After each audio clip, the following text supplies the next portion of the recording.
Amina tiptoed out of her father's chamber. The heavy wooden door creaked shut behind her. The hallway was dark, lit only by flickering oil lamps. She clutched her shawl tightly around her shoulders, her heart heavy in her chest. Her eyes, red and swollen, betrayed the tears she had shed. A shadow shifted in the darkness at the end of the corridor. Amina froze, her breath catching in her throat. It was only Fatima, one of the palace maids, her arms laden with fresh linens. Fatima's eyes widened in surprise.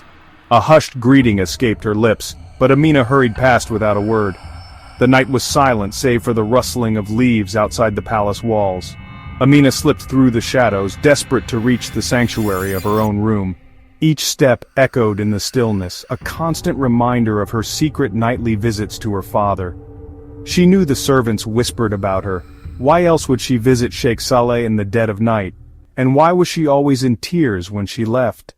Did you see her face, Fatima? She looked like she'd seen a ghost. She comes and goes like a shadow, always in the middle of the night. And always crying. What do you think it all means? The other maids huddled closer, their faces a mixture of curiosity and concern. The Sheikh's health had been failing for months. He had withdrawn from public life, refusing to see anyone except his daughter. Rumors swirled through the palace like desert winds. Some whispered that Sheikh Saleh was cursed, others claimed he was slowly losing his mind. But everyone agreed on one thing: Amina's nightly visits were a bad omen. Sheikh Saleh had once been a pillar of strength, a beacon of hope for his people, but recent events had left him a broken man. The weight of political betrayals and personal loss had become too heavy to bear. He retreated into himself, seeking solace within the confines of his chambers. His heart ached with grief, his spirit crushed by the weight of his responsibilities. Gone was the vibrant leader who had once inspired so many. In his place was a shell of a man, lost in a sea of despair. Amina, his beloved daughter, refused to give up on him. Every night she would steal away to his chambers, her heart heavy with worry. She would sit by his bedside, her presence a silent comfort in his darkened world. Amina knew the power of words. She had witnessed their ability to heal and to harm, to inspire and to destroy. And so, she turned to the one source of comfort she knew would never fail her, the Qur'an. Night after night she would recite the sacred verses, her voice soft and soothing. The words imbued with centuries of wisdom and solace filled the Sheikh's chambers. The melodies, ancient and familiar, washed over him like a gentle rain. Amina poured her heart into every recitation, her love for her father resonating in each syllable. She spoke of faith and resilience, of hope and forgiveness. With every verse she wove a tapestry of love and comfort around her father's wounded soul. The whispers in the palace grew louder with each passing day.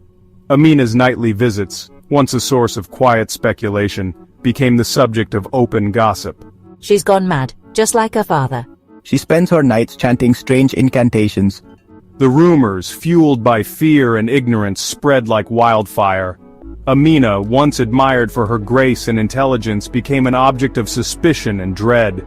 The shadows of doubt, cast by the weight of unfounded accusations, threatened to engulf her. The rumors eventually reached the ears of the Sheikh. His heart ached for his daughter, unjustly accused and misunderstood. He knew he could no longer remain silent. The time had come to reveal the truth. One morning he summoned his entire household to the grand hall. A hush fell over the assembled crowd as the Sheikh, his voice stronger than it had been in months, began to speak. He spoke of his struggles, of the darkness that had threatened to consume him, and then he turned to his daughter, his eyes filled with love and gratitude. It is Amina who has been my rock in this storm. Her unwavering faith and her soothing recitations have been my lifeline.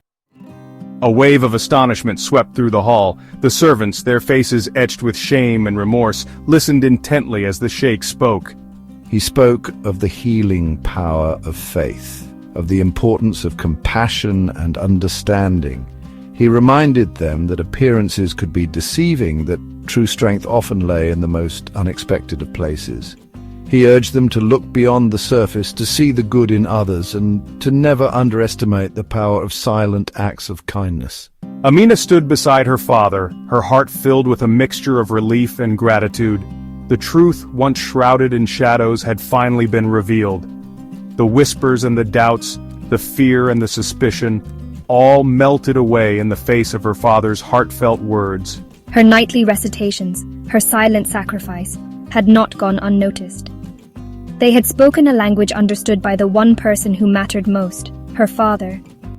And in his healing, she found her own. From that day forward, Amina's story served as a powerful reminder to the people of the palace and beyond. It taught them the importance of looking beyond the surface, of seeking understanding rather than judgment, and of recognizing the quiet power of love and compassion. Amina's legacy lived on, not in grand pronouncements or heroic deeds, but in the gentle whisper of turning pages, the soothing cadence of ancient verses, and the enduring power of a daughter's love for her father.